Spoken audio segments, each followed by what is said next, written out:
Hello everyone! Ito po tayo ngayon.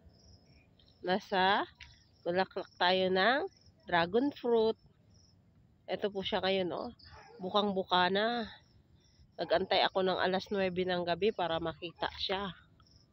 Yan, ang ganda. Ito po.